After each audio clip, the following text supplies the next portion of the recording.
అందరికీ నమస్కారం. మీరు లేకపోతే నేను లేను ఈరోజు. ఎందుకంటే మీరు చాలా నాకు హెల్ప్ చేశారు. నేను ఆ రోజు మా అబ్బాయికి క్యాన్సర్ అని నేను మీకు ఇట్లా ప్రెస్ మీట్ పెట్టాను. చాలామంది హెల్ప్ చేశారు. మీకు అందరికీ చాలా కృతజ్ఞతలండి. ఈరోజు నేను అపోలో క్యాన్సర్ హాస్పిటల్లో ఉన్నాను. అక్కడి నుంచి ఇక్కడికి రావడానికి కారణం ఏమిటంటే మా అబ్బాయికి ఇప్పుడు బోన్ మ్యారో ట్రాన్స్ప్లాంటేషన్ కంప్లీట్ అయ్యిందనే మీకు చెప్పడానికి ప్రెస్ మీట్ పెట్టి అందరికీ థ్యాంక్స్ చెప్పడానికే నేను వచ్చాను ఇక్కడికి. ఇంకొద్దిగా హెల్ప్ కావాలి, అందుకనే నేను ఇక్కడికి వచ్చాను.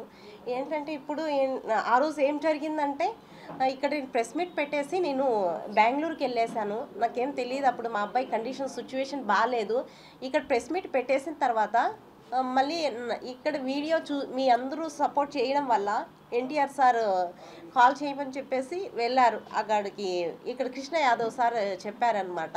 వచ్చారు అక్కడికి బెంగళూరుకి వచ్చి అక్కడ వీడియో తీసుకున్నారు. మళ్ళీ అక్కడ చాలామంది మేము హెల్ప్ చేస్తాము అని చెప్పేసి ఆ రోజు వీడియోలు అంతా మాట్లాడేసిన తర్వాత నేను ఇంకా వెయిట్ చేశాను. మా అబ్బాయికి అప్పటికే 70% బ్లాస్టర్ అయిపోయింది.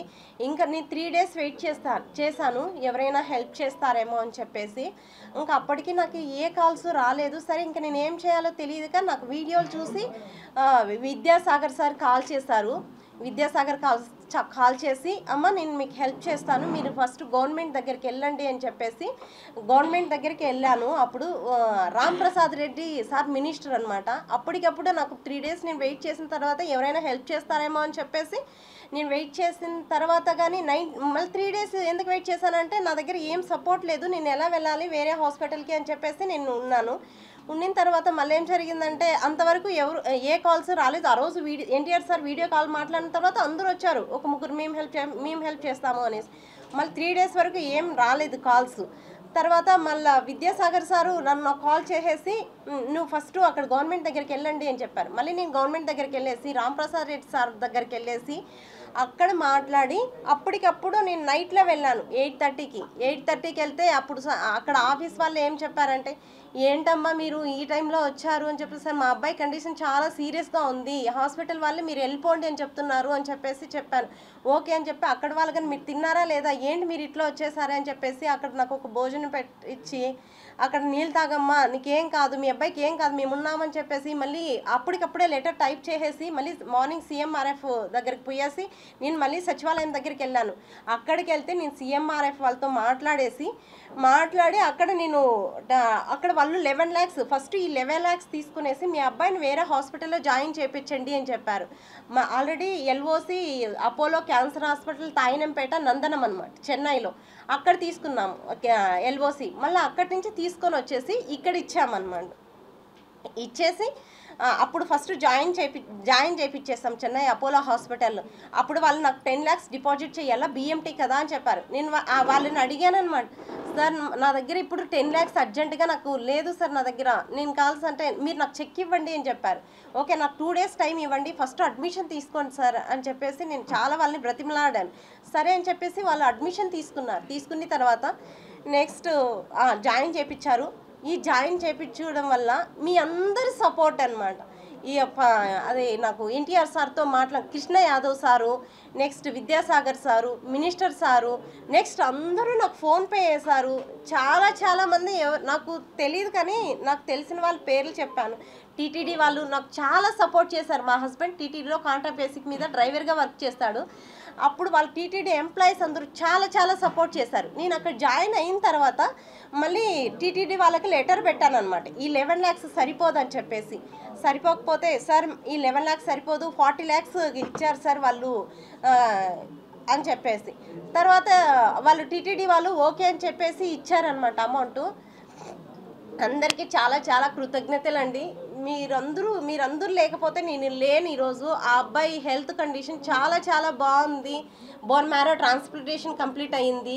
ఇప్పుడు మీ అందరు సపోర్ట్ వల్ల ఇప్పుడు హాస్పిటల్లో ఏం జరిగిందంటే 20 lakhs అనేది కావాలి. ఆ 20 lakhs అంటే ఇంకా 20 lakhs కడితేనే మేము ఇస్తామని చెప్తున్నారు. ఎందుకంటే చాలా హై అమౌంట్ అండి. ఈరోజు బిల్లు నేను చూశాను. నిన్నటికి నేను నైటే వచ్చాను. ఈరోజు నిన్న బిల్ వచ్చేసి 77 lakhs అయింది. నేను చెప్పాను మేము ఇంత కట్టుకోలేమండి, మేము చాలా పేదవాళ్ళము, మాకు గవర్నమెంట్ హెల్ప్ చేస్తేనే, గవర్నమెంట్ టీటీడీ ఇంకా అందరూ ఫోన్పేలు వేసి హెల్ప్ చేసిన దానివల్లనే మేము ఇక్కడ హాస్పిటల్కి వచ్చాము. నేను అంత కట్టుకోలేను అని చెప్పి వాళ్ళకి చెప్పాను. చెప్తే అట్లీస్ట్ మీరు 20 lakhs అన్నా కట్టండి అని చెప్పారు. మేడం మేము అది కానీ కట్టలేము అని చెప్తే, లేదండి మీ అబ్బాయి సివియర్ కండిషన్ నుంచి అంటే 90% బ్లాస్ట్ అయినప్పటి నుంచి మేము ఇప్పుడు క్యాన్సర్ లేకన్నా ఏం లేకన్నా వాళ్ళ ఫాదర్ సెల్స్ ఎక్కించి ఇంత చేశాం కదా, అట్లీస్ట్ ఏదైనా 20 lakhs మీరు ఇవ్వండి, లేకపోతే మేము డిశ్చార్జ్ ఇవ్వము అని చెప్పారు. మనకు తెలిసిన వాళ్ళు ఆ రోజు మధ్యాహ్నం మేము చెన్నై వెళ్ళి అక్కడ ఏం జరుగుతుంది, అసలు 70 లక్షలు బిల్లు అయింది, దాని విషయం ఏంది కనుక్కునేదానికి ఫస్ట్ అక్కడికి వెళ్ళాము. ఆడ ఫస్ట్ డాక్టర్తో అసలు పొజిషన్ ఏందో, పేషెంట్ పొజిషన్ మొత్తం కనుక్కున్నాం. 90% రికవర్ అయ్యాడని డాక్టర్ గారు చెప్పిన తర్వాత మళ్ళీ బిల్లింగ్ సెక్షన్కి వెళ్ళి అక్కడ ఏం డీటెయిల్స్ అన్నీ చెక్ చేసాం. మొత్తానికి అక్కడ ఆ రోజుకి ఒక్క 40 లక్షలు టీటీడీ ఇచ్చింది, 11 లక్షలు గవర్నమెంట్ ఇచ్చింది. ఈ రెండు మాత్రమే ఆనర్ అయ్యిండాయి. ₹1 కూడా పే చేయలేదని వాళ్ళు చెప్పారు. Already last 20th 19th discharge form రాసి ఒక సెటిల్మెంట్ చేశారు 60 lakhsకి. ఆ టైంలో మాకు ఎవరికి ఇంటిమేషన్ కూడా లేదు. ఆమె దగ్గర 11 లక్షల చిల్లర అభిమానులు అందరూ టీటీడీ వాళ్ళు అందరూ కలిసి వేసిన అమౌంట్ 11 లక్షల చిల్లర అని ఆమె చెప్పింది. అప్పుడు ఆ అమౌంట్ ఖర్చు అయిందనే విషయం మాకు ఈ విధంగా పేపర్ రూపంగా ఇచ్చారు, టీటీడీ వాళ్ళు ఇచ్చారు, వాళ్ళకి సబ్మిట్ చేసింది. అంటే వాళ్ళు ఫస్ట్ 29 lakhs ఎంతో రిలీజ్ చేశారు, మళ్ళీ ఇంకా 10 lakhs రిలీజ్ చేసేదానికి కానీ మిగతా ఖర్చు ఇంత అయిందని చెప్పి పెట్టిన దానివల్ల వాళ్ళు 40 lakhs మొత్తం రిలీజ్ అయింది. రిలీజ్ అయిన వెంటనే మాకు ఇవన్నీ బయట వచ్చాయి. ఇంత 11 lakhs అయిపోయింది ఖర్చు అని పెట్టింది కదా, అక్కడ పోయి చూస్తే ఆ బిల్లులో ఈ బిల్ అంతా అట్టే ఉంది పెండింగ్ కట్టకుండా.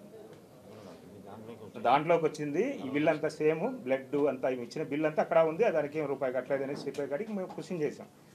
కాదమ్మా మీకు 60 లక్షలు బిల్లు వచ్చినప్పుడు మీదే 11 lakhs ఉంది, 51 lakhs గవర్నమెంట్ నుంచి వచ్చింది, మీరు 9 lakhs కట్టుంటే ఆ రోజే రీఛార్జ్ అయిపోయి ఉంటాడు అబ్బాయి, ఇప్పుడు 8 lakhs అడిషనల్గా పడింది.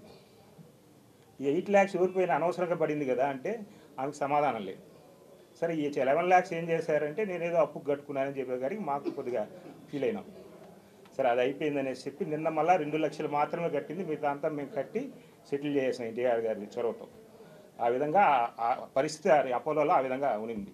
కానీ ఆమె వచ్చి ఎందుకు ప్రెస్ మీట్ పెట్టిందో తెలియదు, హీరో గారిని ఎందుకు ఆ విధంగా అనిందో తెలియదు. మా వాళ్ళంతా హర్ట్ అయిన దానివల్ల మేము అంతా టీమ్గా పోయి మొత్తం ప్రాబ్లమ్ సాల్వ్ చేసి డిశ్చార్జ్ చేసి తీసుకెళ్తాం.